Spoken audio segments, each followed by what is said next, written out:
Hello and welcome to Views on News. I am Jawad. Tehami. Pakistan's Prime Minister Shehbaz Sharif is undertaking a two-day official visit to Kazakhstan in order to attend twin summits of the SCO, Council of Heads of State, and SCO plus the Pakistan's Foreign Office says, let me quote, the Prime Minister will share Pakistan's perspective on important regional and global issues and underline the importance Pakistan accords to regional connectivity and cooperation with SCO member countries, unquote.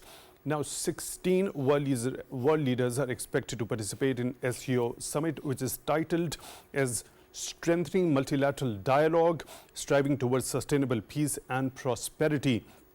Of course, stability and security is going to top the agenda of this particular summit. Now, Shanghai Cooperation Organization has 9 members, 3 observers and 14 dialogue partners and represents around 40% of the world's population. Earlier, Kazakh President Kassym-Jomart Tokayev has revealed that members of the Shanghai Cooperation Organization will discuss more than 20 major documents during the summit.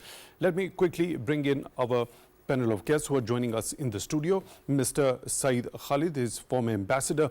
Mr. Khalid, thank you very much for your time, for being with us on the show tonight. Really appreciate that. Also in the studio, we are honored to have been joined by Mr. Khalid Taimur Akram. He is Executive Director, Pakistan Research Center for a Community with Shared Future.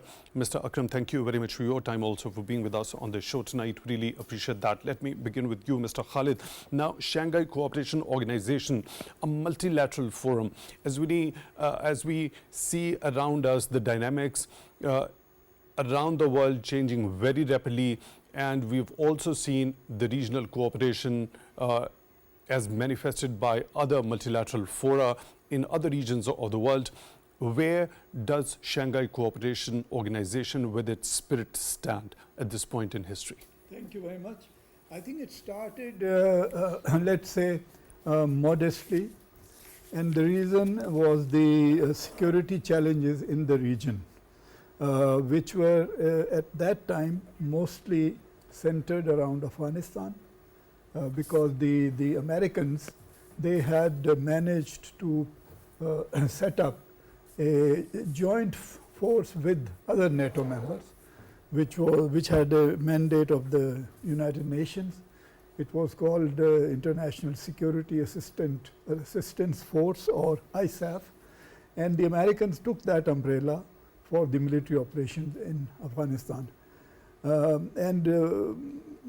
You would recall that the situation was very disturbed at that time. Within Afghanistan, near Afghanistan, and a number of militant organizations, they had found their way to this region, and they were entrenched in various places. And I think the important countries, member countries, particularly China, they saw the need to bring regional countries together, to to work together, to consult together on this new security situation, which had emerged from the U.S. war on terror aimed at Afghanistan, which actually resulted in the occupation of Afghanistan. Removal of the Taliban regime at that time. So what I understand from your take is at the very heart of this Shanghai spirit remains that very security. That is the basic theme on which this particular multilateral forum is standing right now. While coming here, I was thinking that SCO, although it reads Shanghai Cooperation Organization, but it means Security Cooperation Organization. Right. Mr. Akram, at this particular point in history, as Mr. Khalid has very comprehensively elaborated on what exactly was the need at that particular time when the International Security Assistance Force, that particular forum that was led by, of course, the US, and the kind of war on terror at that particular time, and the kind of threat that was emanating from Afghanistan at that particular time. The regional countries thought to have that multilateral forum to come together at a certain particular common point in order to address those security challenges which might emanate from Afghanistan towards them. What's your understanding? Yes, initially, as the ambassador has said, it was established with a different aim. But then eventually Shanghai Cooperation Organization evolved, and now we see that it has 9 permanent members, and during this Astana summit, Belarus is expected to become another permanent member. So it's going to have 10 permanent members, and as we know that UAE, Saudi Arabia, Azerbaijan, and there are many other countries who want to join SCO. SCO has become a regional platform of the South. SCO is not an answer to NATO, because most of the Western media they propagate SCO as an answer to NATO or EU. No, it is neither EU not NATO. It is a platform for cooperation on trade. It is a platform for cooperation on counter-terrorism.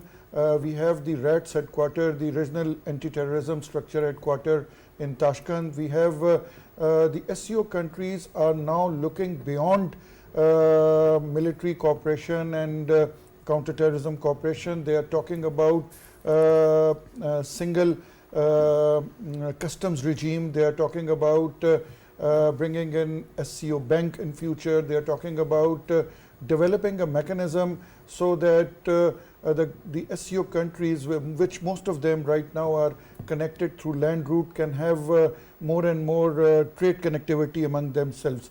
We have seen that in previous SCO summits in Uzbekistan and then in Tajikistan, we have seen that the most of the agenda revolved around the BRI, most of the agenda revolved around development of the common goals for trade and connectivity. And during this Astana summit, it is expected that they are going to sign few of the agreements, in which the most significant is the anti-drug strategy from 2024 to 2029. As we know that in this region, narcotics is a major problem. So this anti-drug strategy will be signed over here. And then there will be 2 cooperation programs, one on counter-terrorism and extremism will also be signed, which is 2025 to 2027.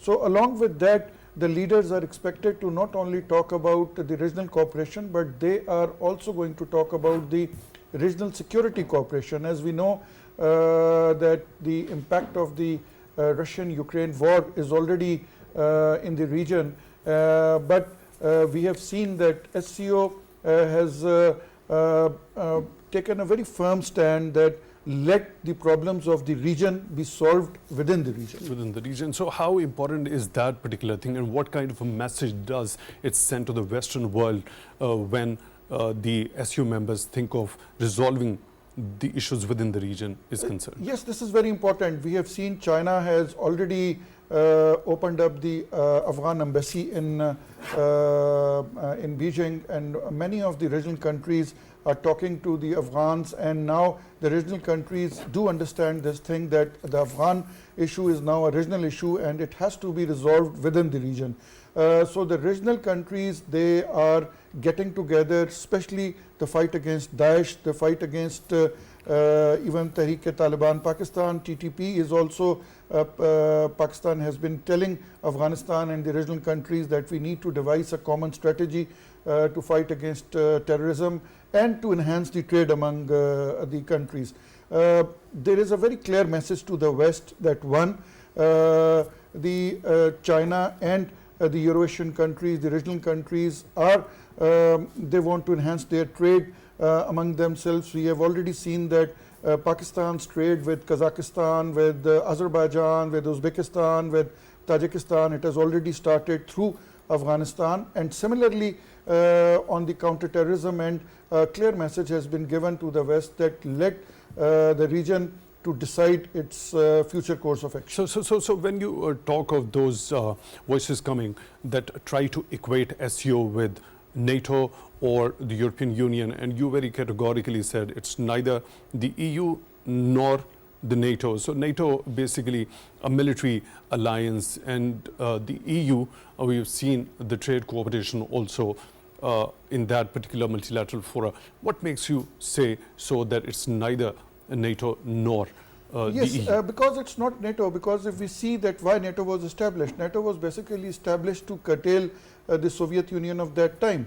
And NATO has been playing a role of like spending money all on the development of the arms and ammunition and going around in the world as a NATO force. United Nations already has a UN peacekeeping force. So if there is any force required in any part of the world, the UN is fully capable of sending those forces. So now after the dismantling of USSR, there is no point of having a joint NATO force in the European continent. And also if you see the essence of EU, we see that right now there are lots of EU countries who are dissatisfied with the policies of the big players of the EU. We have seen UK breaking out. The Eastern European countries are not happy with the policies of the major European countries like France, Germany, Italy. They are not happy with that, especially their immigration policy, because in last couple of years all the immigrants have been pushing towards the Eastern Europe. So there's a lot of resentment, there's a lot of discontentment among the EU members. On the contrary, if you see the Shanghai Cooperation Organization. Shanghai Cooperation Organization is now based on the essence of the community of the shared future. In 2013, President Xi Jinping, during his address in Russia, he gave this idea of community of shared future, because this idea basically brings all the 155 Belt and Road countries together without colonizing anything, without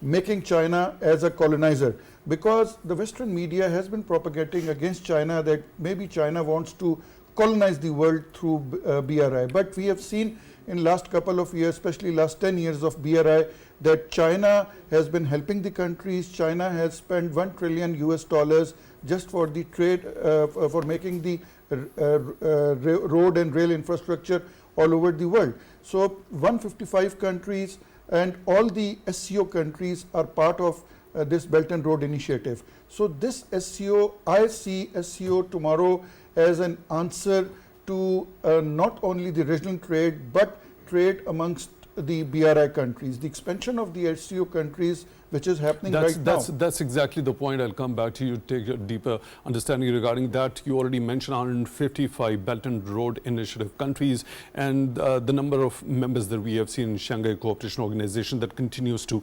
expand, with you already mentioning that Belarus is going to be given the full membership status this time around. Mr. Khalid, how this SCO is very elaborately put forth by Mr. Akram. How is it different from other multilateral fora, particularly when we talk about the European Union? As already mentioned by Mr. Akram, there is huge discontentment as far as the approach of the bigger powers within the EU is concerned. I think the the concept of the European Union was basically economic and political integration, and it decided at the outset that it will have no military cooperation. EU is confined to political and economic cooperation. Economic cooperation, right. However, most of these countries are members of NATO, including European countries. They joined the military organization alliance, which is NATO. Now, as compared to that kind of phenomenon, what happened here was that there were outsiders who came here and who were active here, and according to the Americans, they carried out 9/11. So the Americans had to come and deal with them. So here you have a situation where the non-state actors coming from outside, operating from this area, and then an alliance of America, NATO countries coming to deal with the problem. So you see, outsiders are operating here. So the troublemakers were the outsiders, and the people who came to deal with that particular trouble, they were also outsiders. So it was quite natural for countries in the region, the Central Asian republics and China and Russia, to come together and figure out how are we going to deal with this new security challenge. And they didn't want the security threats emanating from Afghanistan into these other bordering republics or China, which is concerned about its own Xinjiang province. This is the origin. So now that so many years have passed, Pakistan and India also joined, then Iran joined. So as Akram Saab explained, it is now enlarging its area of cooperation.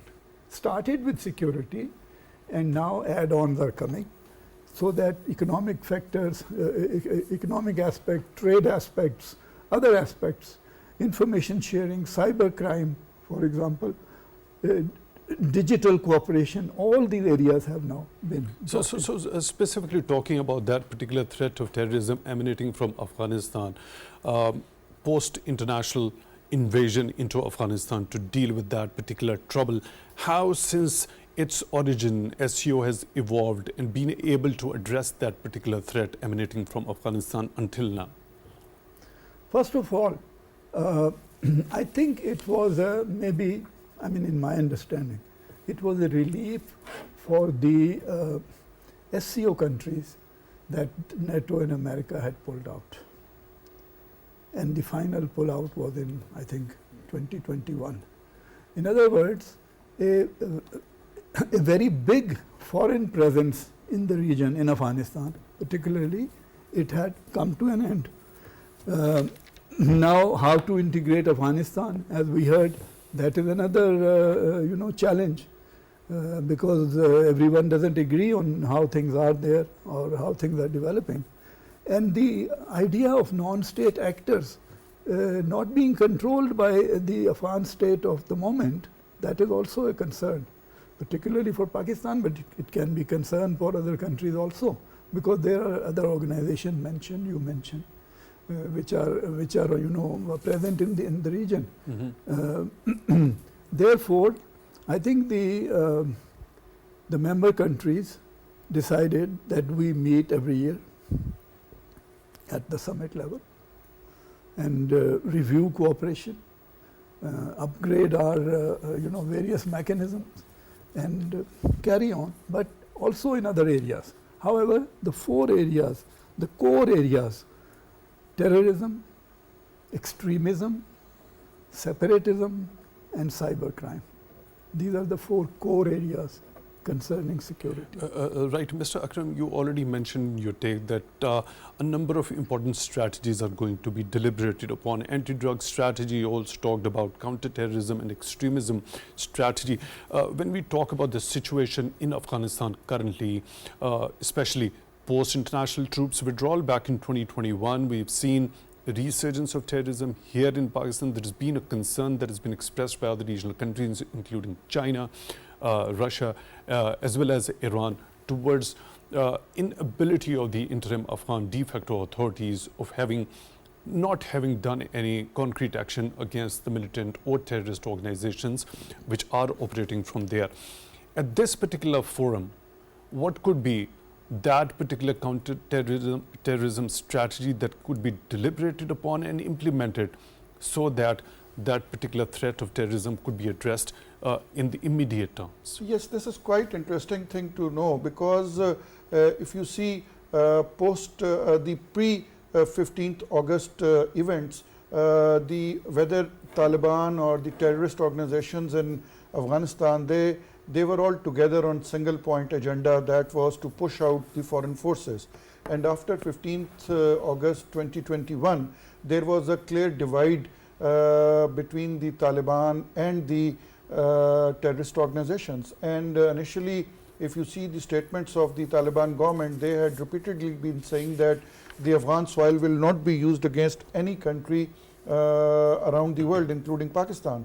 But then later on, we see that because of the present Afghan interim government consists of all the factions of the Afghan system, because we have Haqqanis over there, we have people from Northern Alliance over there, then we have from different areas over there. They, since last 2 years, they have not been on a single point. and that is that how to run Afghanistan. And this is a major point of concern for the region, because Pakistan has been talking to the Kabul government, but the Kabul government right now it seems that they are only restricted in Kabul and Kandahar.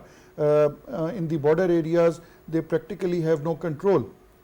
We have seen on the Tajik side, on the Tajik border, since last 1 year we have seen lots of terrorist attacks and lots of border intrusions towards Tajikistan. Similarly, in Pak-Afghan border side, practically the Afghan government has no control, because the things are being controlled by the warlords. Since last 2 years, Afghanistan has not been able to make any regular national army, because all their national army, they ran away on 15th of August 2021. Then in last 2 years we have seen again the India's role being increased in Afghanistan. Unfortunately, the present Afghan government had been previously sending their police people and their military people for trainings in Pakistan, but we have seen that now they are sending a lot of people, a lot of their so-called soldiers and police people for training to India.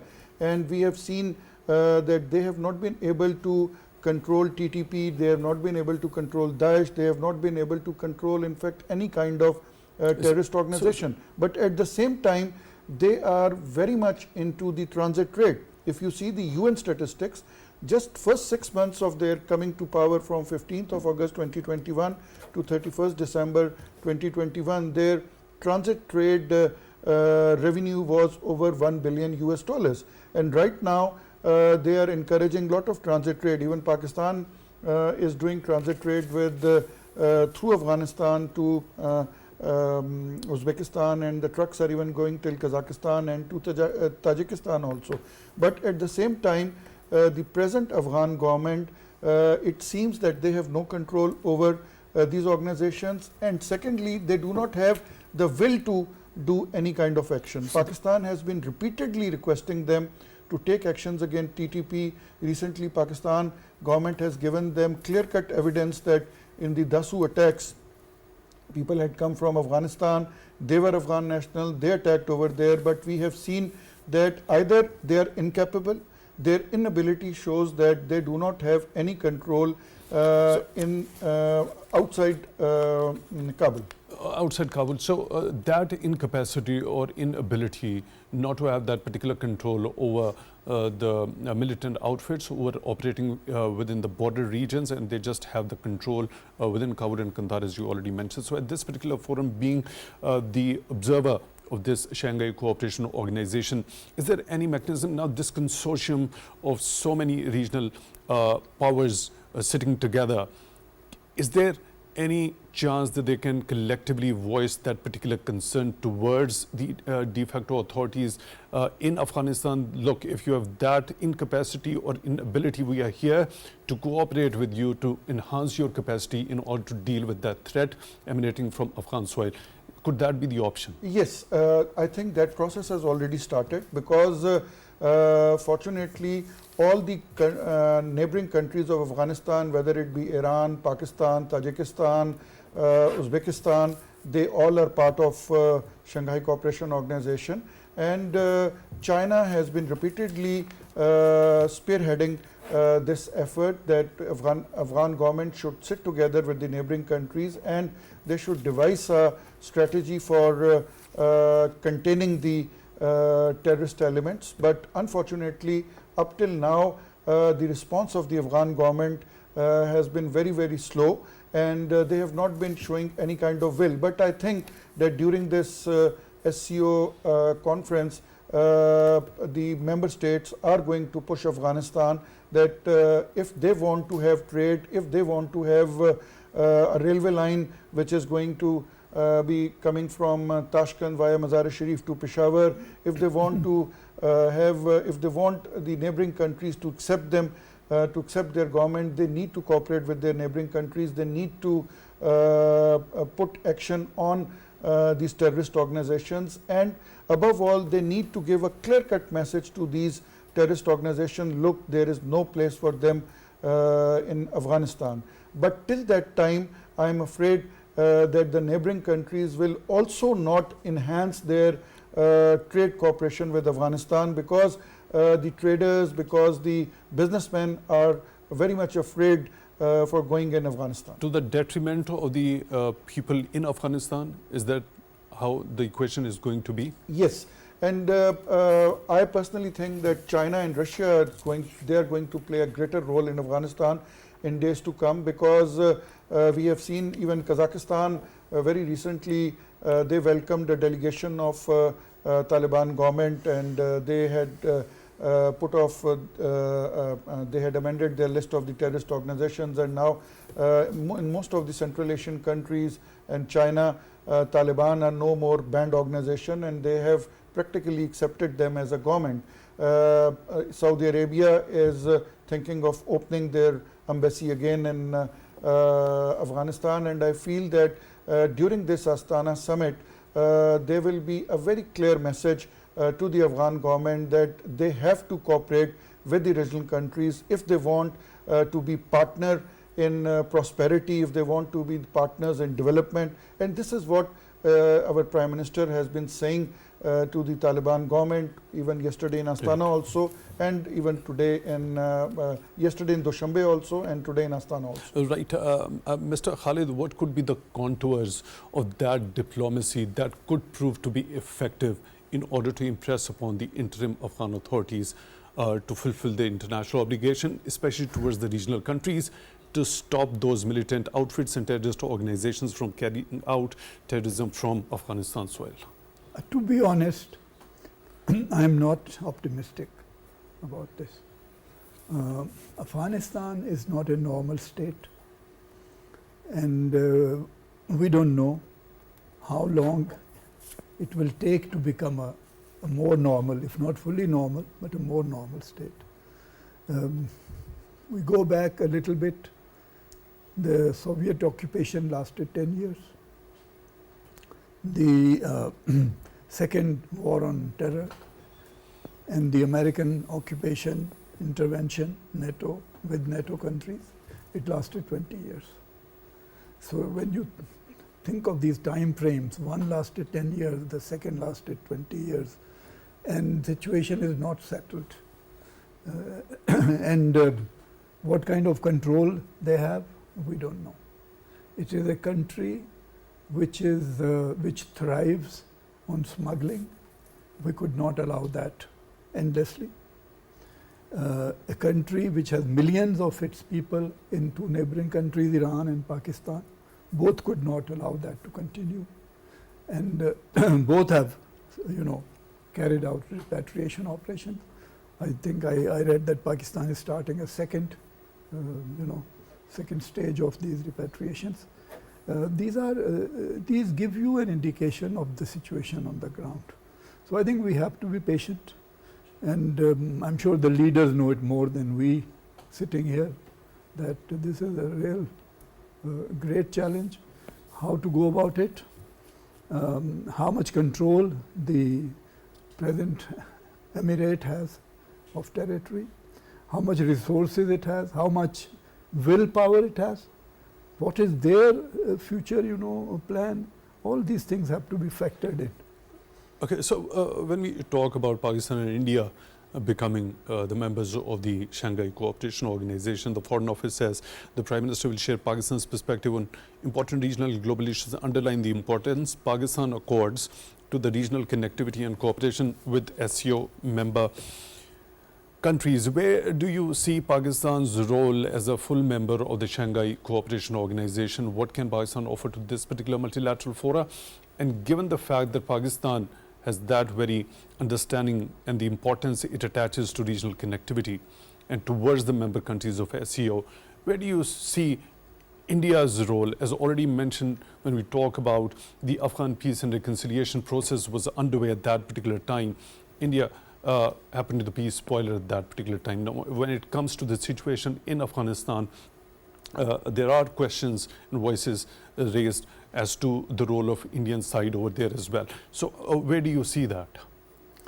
That's an interesting dimension you have mentioned. Let's take note that the Indian Prime Minister hasn't gone to the summit. Yeah. And what it means, God only knows what are their considerations right now. Pakistan, of course, will go along the member countries in large number of areas of cooperation, particularly in security matters. Cooperate with the regional anti-terrorist structure, which is based in Tashkent. We are an active member of that, and all other areas of joint activity. I think Pakistan will be very much active in all that. Of course, this the idea that Pakistan could be an important player in transit trade. This is not that simple.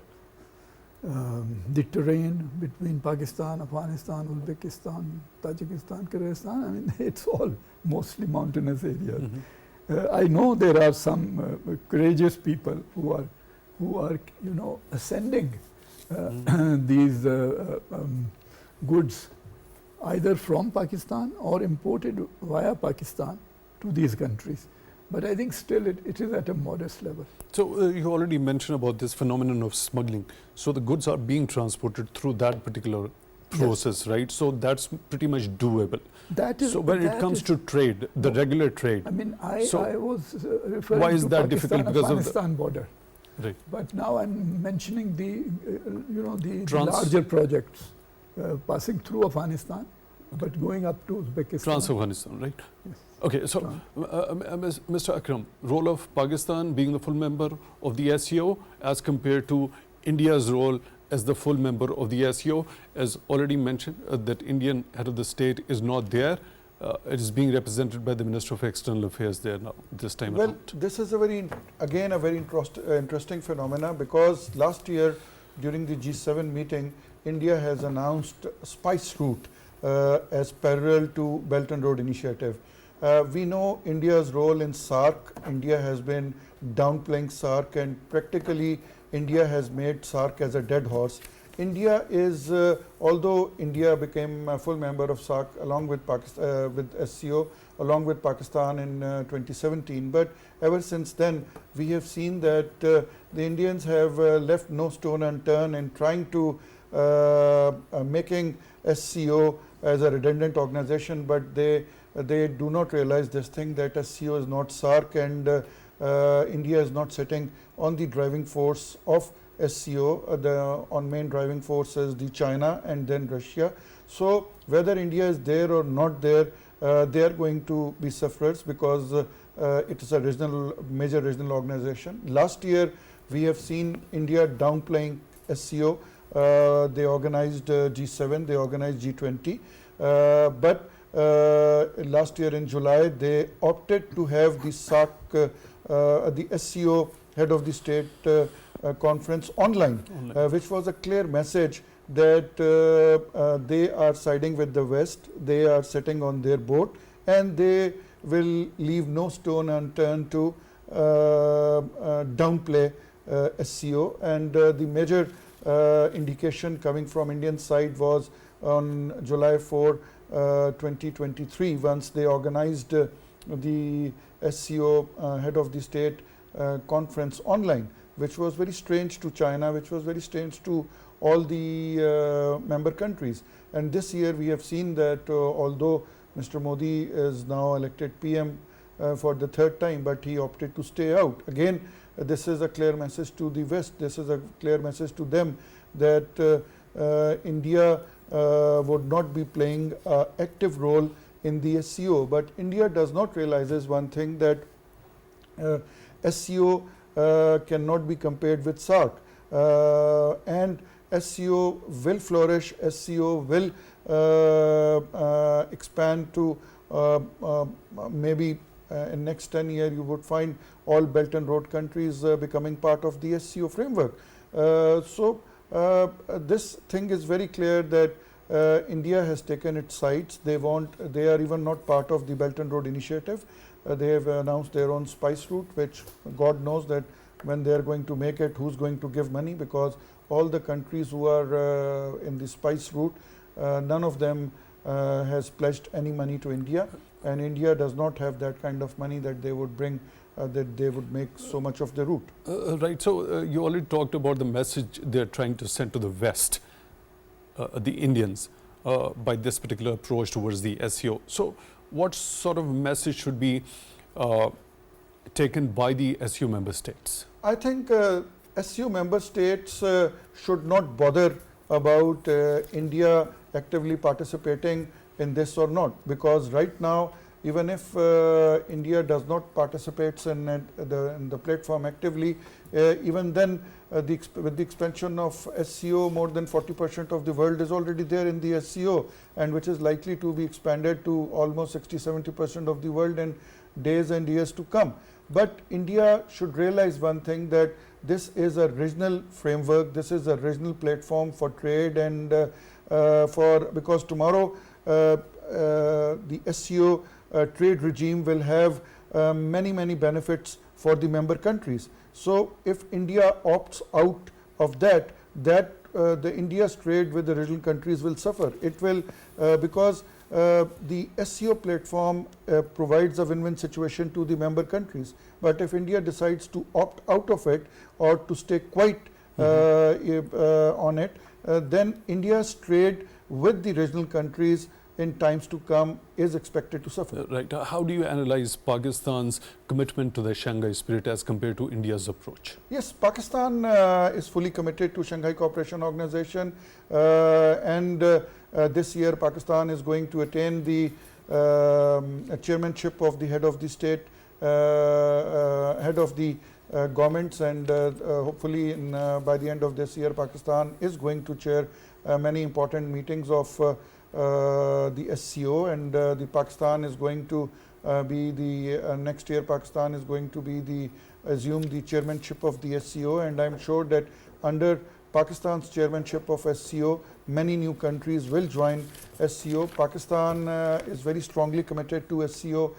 Pakistan has already adopted all the SCO framework since 2017, and Pakistan has been actively participating in all the SCO activities. Right now, one of the Assistant Secretary General of the SCO is Pakistani, and I'm sure that in days to come Pakistan's commitment to SCO will increase, and through SCO and CPEC, Pakistan is going to enhance its regional cooperation with the Central Asian countries, because the CPEC is not only for Pakistan and China, but it is a land route for the Central Asian countries, and now all those Central Asian countries who used to call themselves as landlocked, now if you go to the Central Asian countries, they call themselves now as land linked, and they see Pakistan and they see Peshawar as their gateway to the Arabian Sea, and which is very encouraging for Pakistan. One quick last comment, Mr. Khalid. What does this expansion of SCO signify? As we know, it continues to expand. Very quick last comment regarding that. I don't know whether it is desirable to expand it a lot, but we see that Iran joined and Russia is joining. Let's see how, in tangible terms, in terms of results, what can be achieved in the short term. In the long What term. if 155 BRI countries become part of the SCO? Aren't going to be their tangible manifestations of that? I don't know. Being a practitioner of international relations, there is a lot of kind of rhetoric, promises, statements, but I mean let's also be realistic to think in terms of real results. Right, Mr. Akram, your quick comment regarding Real this. outcome. I think that the Belt and Road Initiative, which consists of the infrastructure thing, they now need a mechanism for trade and a mechanism for cooperation, and SCO right now is the only answer for providing that this opportunity. connectivity. Mr. Khalid Taimur, Akram, Executive Director, Pakistan Research Center for a Community with Shared Future. Thank you very much for joining us at Views on News tonight. Really appreciate that. And Mr. Saeed Khalid, former ambassador, thank you very much for your time also, for being with us on this show tonight. Really appreciate that. With that, we come to the end of today's episode. Till the next one, take good care of yourselves.